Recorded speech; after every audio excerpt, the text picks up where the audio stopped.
Hi sir నమస్తే. నమస్కారం అండి. సార్ పవన్ కళ్యాణ్ గారి అబ్బాయికి రీసెంట్‌గానే అగ్ని ప్రమాదం అయితే జరిగింది. కాస్త గాయాలైతే అయ్యాయి. ఈ విషయం తెలిసి కూడా పవన్ కళ్యాణ్ గారు ఆ అబ్బాయి దగ్గరికి వెళ్ళకుండా గిరిజన ప్రాంతాల్లో ఉన్న వాళ్ళని కలవడానికి వెళ్లారు కదా! దానికి మీరేమంటారు?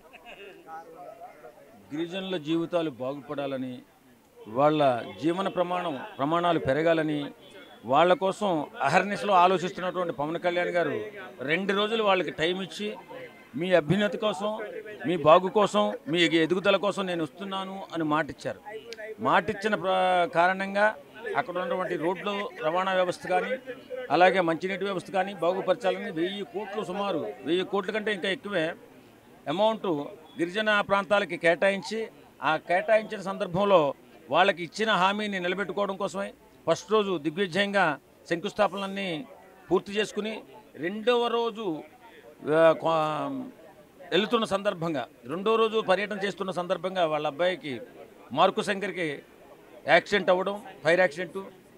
ఆ మార్గ మధ్యలోనే తెలియడం, మా అధికారులందరూ కూడా మీరు పర్యటన ఆపేయాలి, అర్జెంటుగా మీ అబ్బాయి గారు సింగపూర్ వెళ్ళిపోవాలని, మీరు ఫైర్ యాక్సిడెంట్ అయిందంట అంటే పవన్ కళ్యాణ్ గారు చాలాసేపు ఆలోచించిన తర్వాత ఒకటే మాట అన్నాడంట, ఇక్కడ వేల కుటుంబాలు ఉన్నాయి, ఇక్కడ వీళ్ళ భవిష్యత్తు కోసం నేను వచ్చాను, మా అబ్బాయి ఆరోగ్యం ఎప్పటికప్పుడు నేను తెలుసుకుంటున్నాను, బాగానే ఉన్నదట అని ఎంత వారించినా కానీ గుండె ధైర్యంతో ముందుకెళ్ళి ఆ పర్యటన పూర్తి చేసుకున్న తర్వాత బయలుదేరి వాళ్ళ అబ్బాయి దగ్గరికి వెళ్ళడం జరిగింది, సింగపూర్ వెళ్ళడం జరిగింది. నిజంగా అలా చేయాలంటే ఎవరికైనా గట్స్ ఉండాలి. ఏ రాజకీయ నాయకుడు చేయడు, ఎందుకంటే ఈయన రాజకీయ నాయకుడు కాదు, పేదల కోసం పుట్టిన దేవుడు కాబట్టి అలా చేయగలిగాడు తప్ప ఎవరు కూడా చేయలేరండి, నిజంగా వాస్తవంగా చేయలేరు. ఇప్పుడు మన అబ్బాయికి ఏదైనా చిన్న దెబ్బ తగిలిందంటే కాళ్ళు చేతులు పనిచేయవు, అసలు వాస్తవం ఫస్ట్ ముందుగా కాళ్ళు చేతులు పనిచేయవు, భయం వేస్తుంటుంది, ఏం జరిగిందా. అతనికి అలాంటిది ఏం లేదు, మీరు జాగ్రత్తగా చూడండి నేను వస్తున్నాను అని చెప్పి వీళ్ళకి ఇచ్చిన మాట ప్రకారం ఆ ఊరెళ్ళి అక్కడ ఉన్నటువంటి ప్రభుత్వ కార్యక్రమాలన్నీ దిగ్విజయంగా పూర్తి చేసుకుని అప్పుడు మాత్రం వెళ్ళాడు. అది రాజకీయ నాయకుడు అంటే. అలాంటి గొప్ప మనసున్న వ్యక్తిత్వం ఉన్న మనిషి పవన్ కళ్యాణ్ గారు. అందుకే ఆయనకు ఎప్పుడు కూడా ఆంజనేయ స్వామి ఆశీస్సులు మెండుగా ఉంటాయి, వాళ్ళ అబ్బాయికి కూడా మెండుగా ఉన్నాయి కాబట్టి వీళ్ళ ఆ ప్రమాదం నుంచి గట్టెక్కాడని నేను అనుకుంటున్నాను. థ్యాంక్స్. ఆయన నమస్తే అన్న. ఆయన అన్న పవన్ కళ్యాణ్ గారు వాళ్ళ అబ్బాయికి ఫైర్ యాక్సిడెంట్లో కొన్ని గాయాలైనా సరే ఆయన ఇచ్చిన మాట ప్రకారం గిరిజన ప్రాంతాల్లోకి వెళ్ళి ఆయన కార్యక్రమం అనేది పూర్తి చేశారు కదా! దానికి మీరేమంటారు?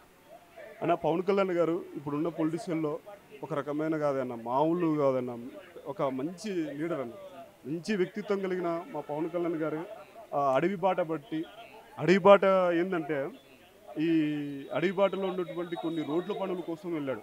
ఆ టైంలో ఏంటంటే తన బాబుకు ఫైర్ యాక్సిడెంట్ అయిందని చెప్పి ఒక ఫోన్ వచ్చింది కూడా అతను ఇమ్మీడియట్గా వెళ్ళిపోలేదు.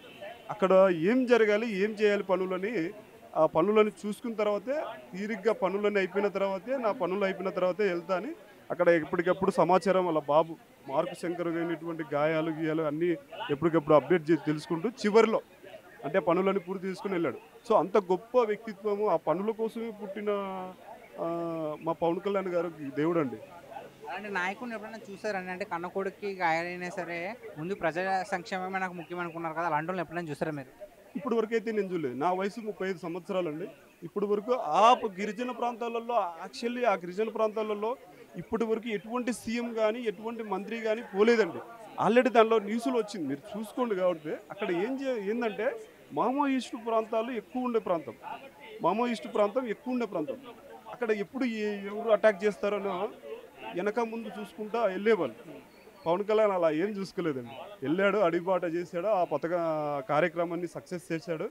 అక్కడ కొన్ని శంకుస్థాపనలు చేశాడు, కొన్ని రోడ్డు పనులకు శంకుస్థాపన చేసి, పూజలు చేసి, అందరితో జేజేలు కొట్టించుకొని, పూలు జల్లించుకొని, తన మార్కు శంకర్కు తన కుమారుడు, తన మూడోపరిగైనటువంటి కొడుకు అయినటువంటి మార్కు శంకరు సింగపూర్లో పాపం చిన్నది కాదు, భారీగా జరిగిందంట పాపం.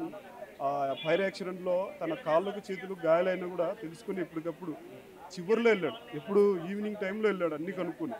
సో అటువంటి నాయకుడు మళ్ళీ రాడండి. ఇటువంటి నాయకుడు ఎప్పుడు ఉండాలి, ఏ పార్టీలో అయినా సరే ఇటువంటి నాయకుడు ఉండాలి.